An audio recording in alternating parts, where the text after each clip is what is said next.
মই গৰিমা বৌলৈ ফোন কৰি আশীৰ্বাদ লৈছো।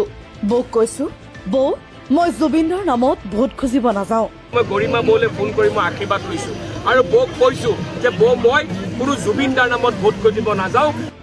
কিন্তু জয় হলে জুবিন দাই বিচৰা অসম বনাবলৈ চেষ্টা কৰিম। কিন্তু যদি মই সফল হৈ আহোঁ, মই জুবিন দাই বিচৰা তেনেকুৱা এখন অসমৰ কাৰণে হিমন্ত বিশ্ব শৰ্মাৰ লগত লৈ মই প্ৰতিটো কাম জুবিন দাই বিচৰা ধৰণে কৰিম বুলি। ৰঙানদীৰ লক্ষ লক্ষ জনসাধাৰণৰ আগত জুবিন গাৰ্গে কাৰ কথা কৈছিলে? জুবিন গাৰ্গে কৈছিলে, ঋষিৰাজ হাজৰিকা মোৰ নিচিনা। ঋষিৰাজ হাজৰিকাই মোৰ নিচিনা সমাজখন চাই।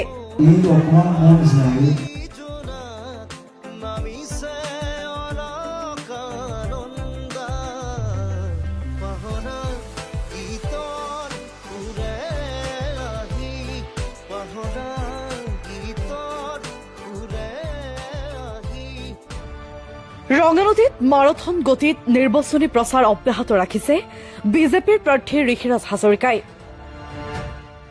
সমষ্টিটোৰ প্ৰতিটো প্ৰান্তত ঋষিৰাজ হাজৰিকাই সৰু বৰ সভা অনুষ্ঠিত কৰি ৰাইজৰ পৰা ভোট বিচাৰিছে। মঙলবাৰে ঋষিৰাজ হাজৰিকাই দোলহাট, লালুক, হাৰমতি আদি অঞ্চলত কেইবাখনো সভা অনুষ্ঠিত কৰি ৰাইজৰ পৰা মৰম আৰু আশীৰ্বাদ বিচাৰে। প্ৰাণৰ শিল্পী জুবিন গাৰ্গৰ সৈতে ঋষিৰাজ হাজৰিকাৰ আছিল ঘনিষ্ঠ সম্পৰ্ক। ৰঙানদীত ৰঙালী উৎসৱত জুবিন গাৰ্গে প্ৰশংসা কৰিছিল ঋষিৰাজ হাজৰিকাৰ।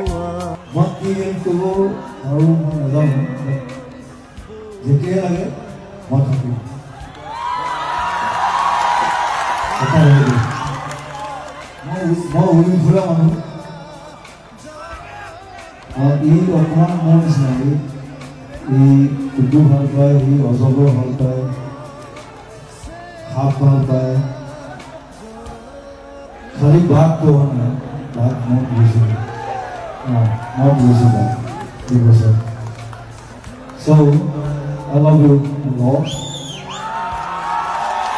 It's a good project আৰু মই ভাল পাওঁ। ৰাজ্যত জুবিন গাৰ্গৰ ন্যায় বিচাৰি বিভিন্নজনে দাবী উত্থাপন কৰি আহিছে। ইয়াৰ মাজতে কংগ্ৰেছে নিৰ্বাচনী ইছ্যু হিচাপে লৈছে জুবিন গাৰ্গৰ ন্যায় দিয়াৰ কথা।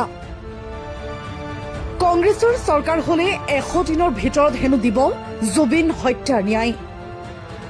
কংগ্ৰেছৰ এই নিৰ্বাচনী ইছ্যুক লৈ সৰব হৈ পৰিছে ৰঙানদীৰ বিজেপিৰ প্ৰাৰ্থী ঋষিৰাজ হাজৰিকা। সাংবাদিকৰ আগত ঋষিৰাজ হাজৰিকাই কলে, মই গৰিমা বৌক ফোন কৰি আশীৰ্বাদ লৈছো। মই জুবিনৰ নামত ভোট খুজিব নাযাওঁ। ৰঙানদীত জুবিন গাৰ্গে ঋষিৰাজ হাজৰিকাক লৈ কি কৈ গৈছিল সেয়াও কলে হাজৰিকাই। জুবিন গাৰ্গক লৈ ৰাজনীতি কৰা সকলক সাৱধান বাণী ঋষিৰাজ হাজৰিকাৰ। তেওঁলোকে নিজৰ ৰাজীৱ গান্ধী যেতিয়া তেওঁলোকৰ দিনত তেওঁ ঢুকাইছিলে, তেওঁ ৰাজীৱ গান্ধীক ন্যায় দিব নোৱাৰা মানুহজনে আমাৰ অসমৰ প্ৰাণৰ শিল্পীগৰাকীক ন্যায় দিয়াৰ কথা কয়। মই কৈছো জুবিন গাৰ্গ অসমৰ সম্পদ। আৰু আপোনালোকেও জানে যে জুবিন গাৰ্গ ডাঙৰীয়া যেতিয়া ৰঙানদী অঞ্চললৈ আহিছিলে, এই ৰঙানদীৰ লক্ষ লক্ষ জনসাধাৰণৰ আগত যদি জুবিন গাৰ্গে কাৰ কথা কৈছিলে? জুবিন গাৰ্গে কৈছিলে যে ঋষিৰাজ হাজৰিকা মোৰ নিচিনা, ঋষিৰাজ হাজৰিকাই মোৰ নিচিনাকৈ সমাজখন চাই বুলি কৈছিলে। কিন্তু মই সকলোকে সাৱধান কৰি দিছোঁ, জুবিন গাৰ্গ ডাঙৰীয়া ৰাজনৈতিক বিষয় হ'ব নোৱাৰে। আমি জুবিন গাৰ্গ ডাঙৰীয়া কথা পাতিম 9 তাৰিখৰ পাছত। 9 তাৰিখৰ ভিতৰত যিসকলে জুবিন গাৰ্গ ডাঙৰীয়াৰ নাম ব্যৱহাৰ কৰি ভোট খুজিব যাব, ৰাইজে এবাৰ তাৰ উত্তৰ প্ৰত্যুত্তৰ দিব। কাৰণ মই কৈছোঁ, যিদিনাখনিয়ে মই ভাৰতীয় জনতা পাৰ্টীয়ে মোক টিকট দিছে, যিহেতু তেওঁ মোৰ অভিভাৱক আছিল, মই গৰিমা বৌলৈ ফোন কৰি মই আশীৰ্বাদ লৈছোঁ আৰু বৌক কৈছোঁ যে বৌ মই কোনো জুবিন দাৰ নামত ভোট খুজিব নাযাওঁ।